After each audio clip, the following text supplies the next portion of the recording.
Good morning. Welcome to where I'm at Macclesfield Forest. I guess kind of the northwest of the Peak District, Manchester, over that way. I'm right by the side of a reservoir called Trentabank, and yeah, it's going to be a really crap morning, I think. So the sun is already on its way up. As you can see, it's putting factor about 4 right now. Not planning to get any better. It will rain this afternoon at the very least, but I think we might get a few bits of drizzle this morning. And this is pretty much typical of every day that I've had available to me to do photography. It's annoying, it's a tiny bit depressing, but we're still going to do one. We're going to go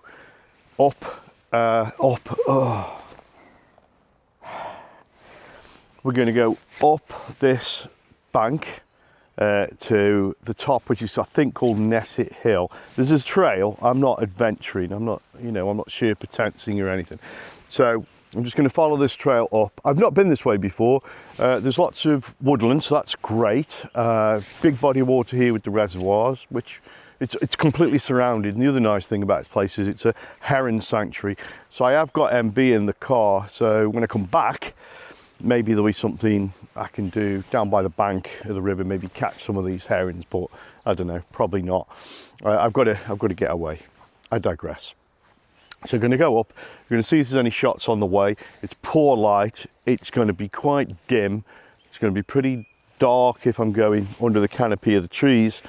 And that's one of the perils of woodland photography, is that if it is really grim, what normally is very atmospheric in the darker woodland will just be crap. Anyway, I'm gonna get my gear.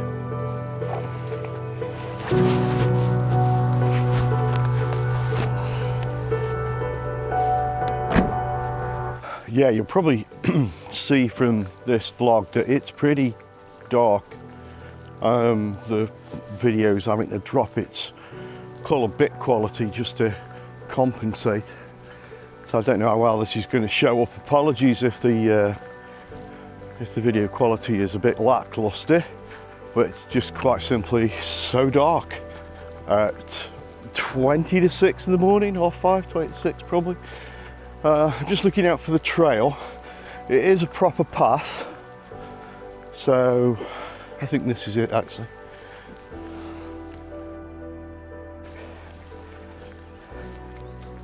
Whenever I'm walking through these places, my mind's always ticking over about what they're going to look like in the autumn.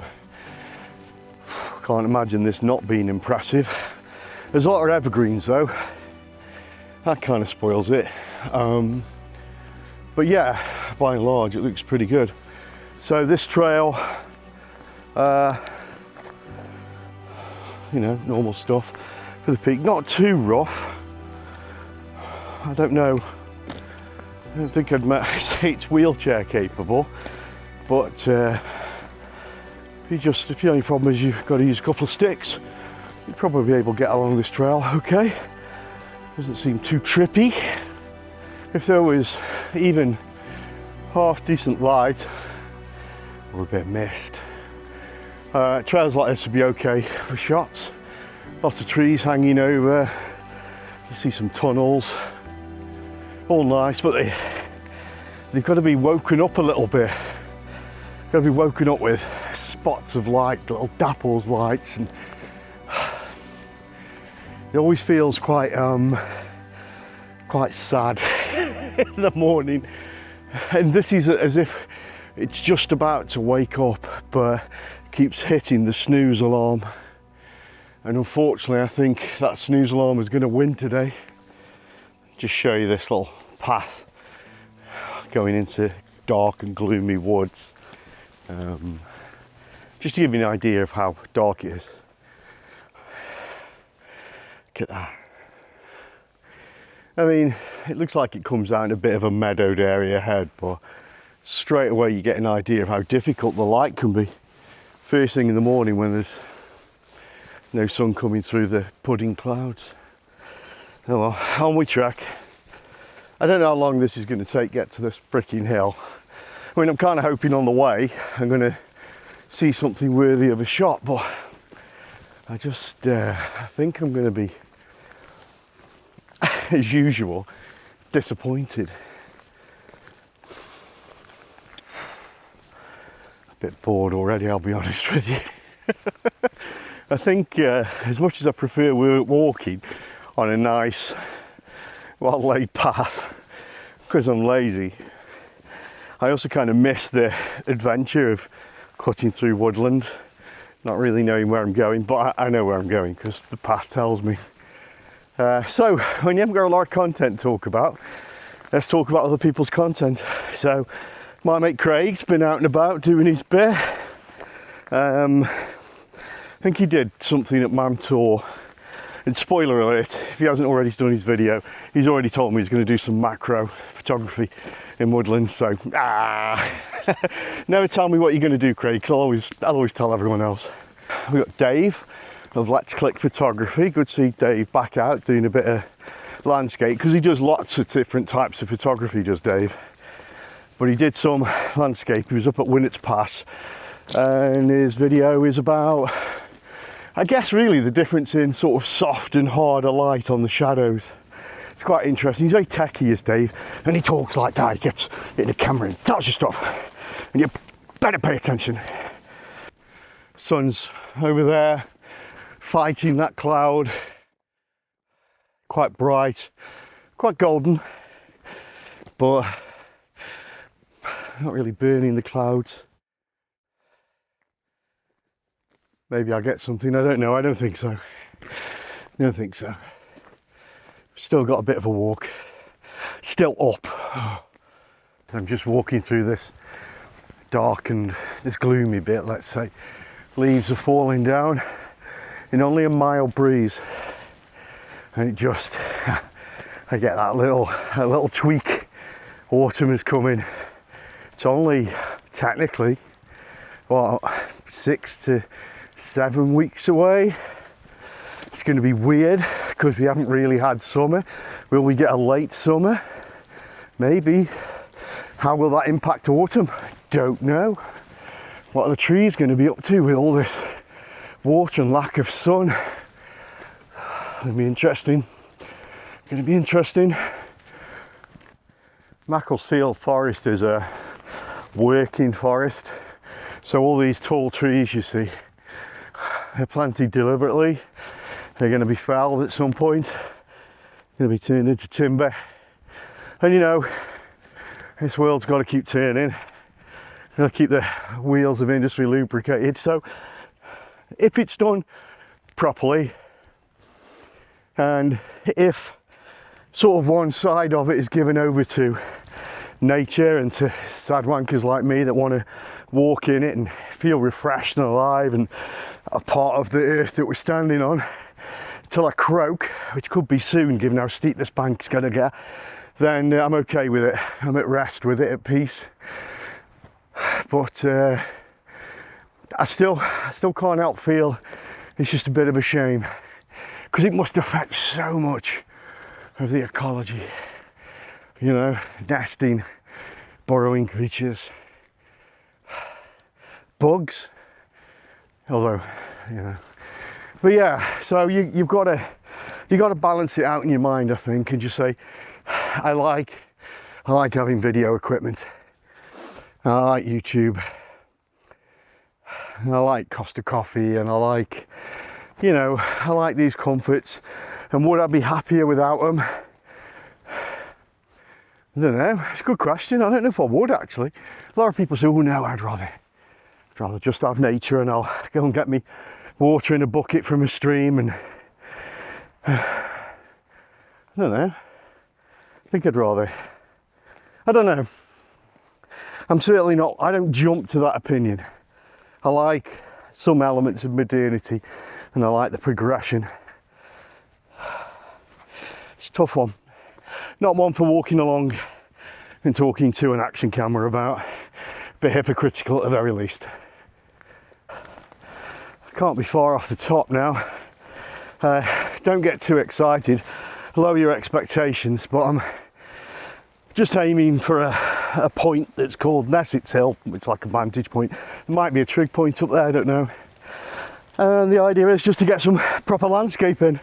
Not been up here before, so, you know, fun, I guess.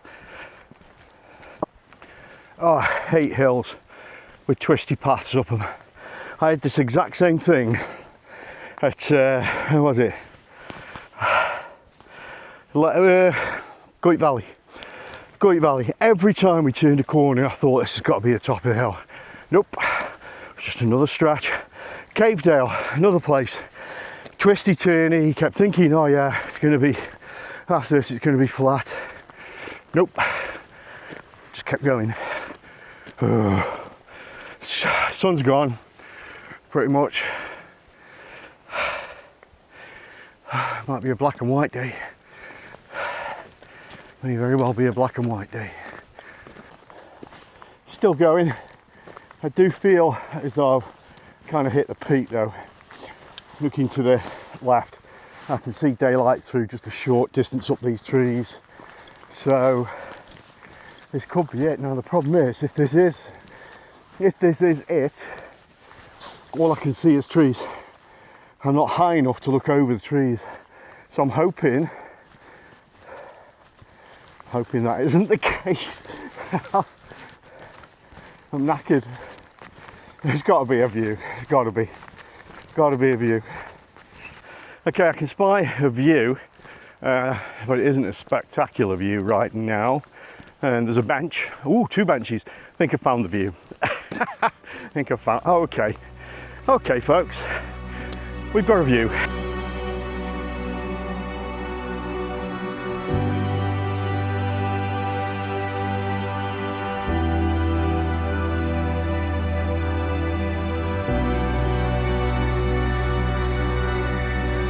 Okay, I'm not going to lie, it's not overwhelming. It is pretty, and I could definitely sit on one of these benches and just take this in and be very, very satisfied in myself. But my photography eye, my Canon eye, not feeling it right now. So perhaps putting factor for sky, there is cloud moving, which means it's dynamic, which means there's going to be change. It's coming over from that way, and all I see that way is sort of smooth, putting factor 5 cloud here, putting factor 4. This is a technical term, by the way, if you knew. There is some nice shapes. The way the hills sort of blend into one another with the trees on, it's okay. You know, I can maybe see something there, but only with light, only with something illuminating an area or casting a shadow. There's no shadows at all. The reservoirs down here, you know, so you've got bodies of water, but they're so angular at the sides.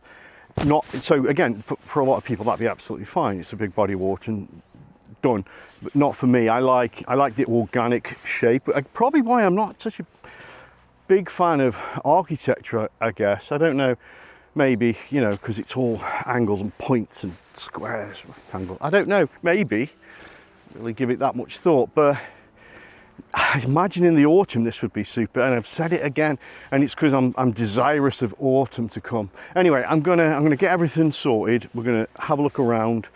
I've got 24 105 on right now, probably going to get the 70 or 200. MB is in the car, not that I think I'd use it up here anyway. Yeah, okay, I've waffled enough. I'm going to get my gear out. Here's an interesting one. Guess who forgot his tripod? And if you're thinking, is it you, Ed? You would be absolutely right. I forgot my tripod. It's not the end of the world, because Ed's getting pretty good at handheld now.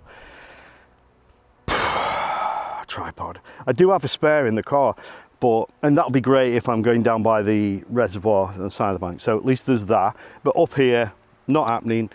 Long exposures, not too crazy. I do have some semblance of a monopod that's quite short, which is what this the Action 4 is on right now. So I've got some makeshift stuff I can do. But how stupid of me. No wonder this bag felt light. Okay, I'm now on the DJI Pocket 3. Reason being, it's just a little bit easier to walk around with, and it does the job. It's going to give me a bit more brightness too. So the shot I'm going to do, I'm sorry I'm not excited about this, and the reason is that I'm not excited about this. Unless something really, really wonderful happens with the sun, the shot's there. A good shot is there, but without drizzling, right? But without some, I've mentioned this just a minute ago. Without the light, without the shadow, without some contrast that isn't green, you know, you aren't just relying on the trees and the grass. It's a photograph. It's not a composition. Well, it is a composition. I'm kind of putting it together, but there's bits missing from it. Yeah, it's like having a fantastic jigsaw, and you know which bits goes where, but they're just not there. You just don't have the pieces, and there the analogy ends. But anyway, let's show you. So this shows it very well. See how the hills kind of fold nicely, smoothly, organically into one another. Then you got that brooch of light, and then my foreground is, I don't really want to get too much of this in if I can, but I do like, you see the trees there. I just bring this around like that, use that as a framing mechanism. Now, of course, that's very strong that side, and there's very little strength in the frame this side, and it's hazy as well. And the reason it's hazy is it's drizzling. Again, were there some sunlight, that would add a like soft focus to it, which would be quite nice, I think, but there isn't. And so it really will soften out, and that's why I think the pictures aren't going to work. I think with a bit of Photoshop work, I can maybe add a bit of depth to it. It's not great. Oh, my alarm's going off the time we get out of bed. So yeah, you know, these are the breaks, aren't they, with landscape photography? You turn up, you do your thing. This is a reconnoitre, it's a new place, not been here before. Definitely going to come in the autumn. It's going to be amazing. I think all these trees below me, not super hard to get to, which is not to be underestimated for me. So I'm going to take all the positives I can from this. And I've not finished my trek. I'm going to go down by the reservoir, see if there's anything bankside that's good.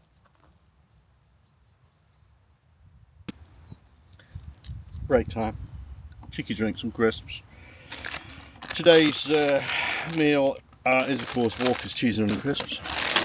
Not sponsored. And strawberry ribena. Also not sponsored. But if any of my followers, and I think there are a few, are Canon users, you might have seen the announcement of the Canon R5 Mark II. So the big brother, well, I suppose it'd be the younger brother, you think about it, still could be bigger, of my camera. Oh, some nice cloud over there. Anyway, what did you think of it? I mean, I'll be honest, I'm underwhelmed. Over £4 for a camera that's, well, I think got to think of it as what I do, landscape photography. I don't know what's in there for us. I really don't. And I think the problem is that cameras are getting very much like mobile phones. What else can they do much better to get you to buy the new one? I mean, my iPhone is the 12, I think. Or is it the 14? I don't know. Either way, it's probably 2 years old. I've absolutely no reason to buy another phone. Right now, no reason at all.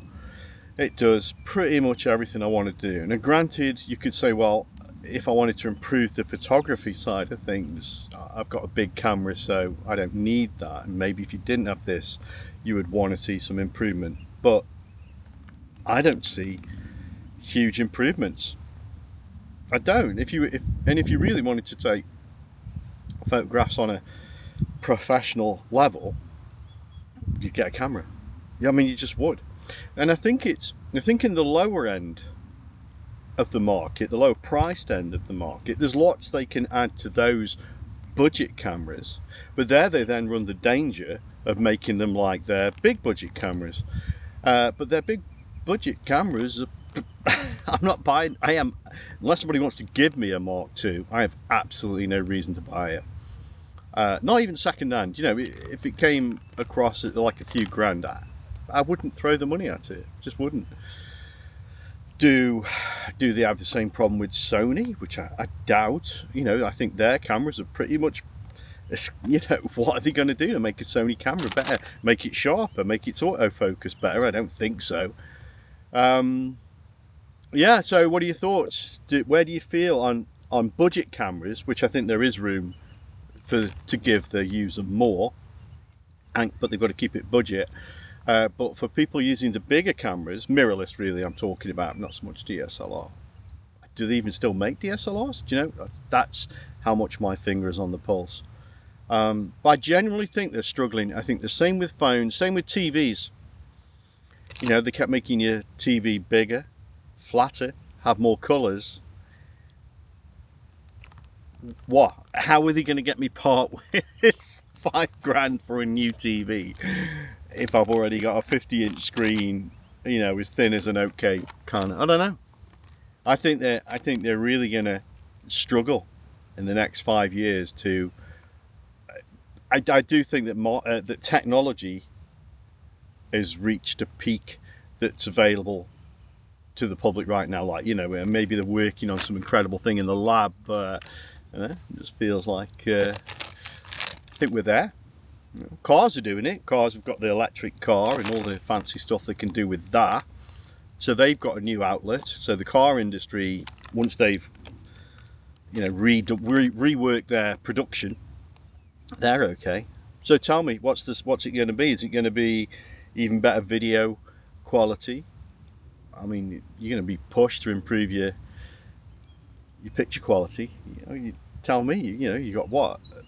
You got a Nikon, you got a Sony, you got a Canon that's over £3, say £4. If we're really going to push it, is it going to be in the lenses? Are they just going to say, well, the bodies, you know, we can't really do much with that, so we're going to give you these fantastic lenses? But I just don't know. There's loads of bugs. Anyway, there you go. That's my thought for today. Is cameras, where are we going to go? What can they do to make you part with £4? Okay, you tell me, what can a camera company do? It doesn't matter who. We're not getting into any of that tribalism. What can a camera company do? Let's say you bought a camera in the last 2 years. Okay, this is over 5 years old, my R5, and I feel no urgency to get a different one. But let's say you bought a camera in the last 2 years, so have a look and see what came out in the last 2 years and what they're capable of. Have a look at what other YouTubers are doing who've got a better camera than me, arguably. And then you tell me what they can put in. Stack sensor, I suppose, is a big one. If you're doing sports, wildlife, you know, where things are like really zipping around, but that's about it. It's like to stop rolling shutter. And for landscape though, sorry, I should probably put some parameters. Landscape photography. So not photographing birds zipping around or guys in F1. Just photographing trees and landscape. We're getting a bit of light, you know. Don't know. Might be lying to me. Anyway, let me know in the comments. Well, the sun has just burst out, broke through the clouds. Obviously it's a little bit higher than I would have liked, and it's too bright in the direction where the good shots are. But you know, I asked for it and I got it. It's illuminating the tops of the trees. So I'm just scanning now just to see if any of the shots I'd kind of picked out are going to work. The sun's a bit too much this side, and I want it on the other side where the hill is. So I'm just never happy, but I might get something. As it eases off, as the cloud starts to push into it, it may form some interesting. Anyway, bottom line, I'm getting shadow, I'm getting contrast, so I'm going to get the camera going. 24-105 is back on.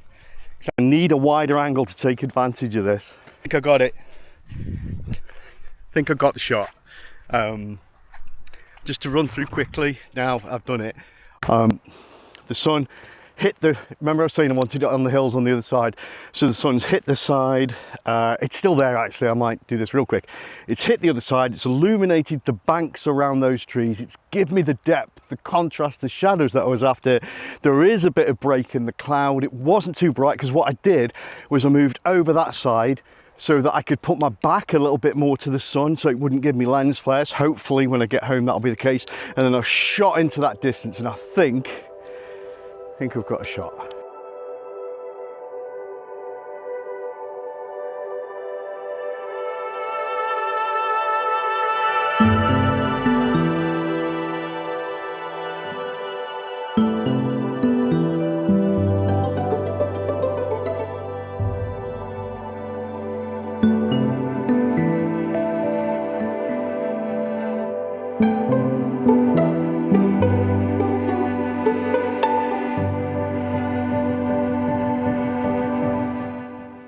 Okay, I think I'm done here. I don't see me topping that shot this morning. It's grey again. That little bit of sunlight breaking through was great. I think this would have been a pretty shocking vlog image wise. So yeah, I'm done here. I'm going to do this. I'm going back the same way. The path does continue down that way, but it takes me to a hill called Shutlings Low, which would be fantastic to walk up, I'm sure, on a day when I didn't have to rush back home because I've got to go into town. And also, there's no way I'm walking up that hill. So there you go. So I'm going to walk back. I'm going down to the Beast, which is parked right by the side of Trentabank Reservoir. I've got some nice shots of that reservoir, by the way. If I can find them, I'll put them up.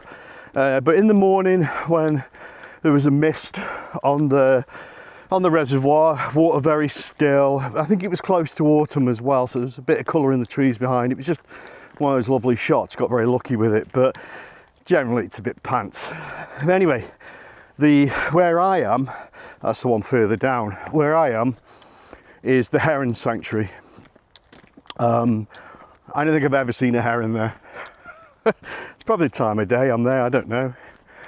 But I'm gonna wander down and have a mooch around and see if I can get any shots, and if not, then I'll do the wrap up. That drizzle has arrived that I said was coming. I should be a weatherman, I think. It's very fine, very light, so I could still go down by the reservoir. There's like so many trees.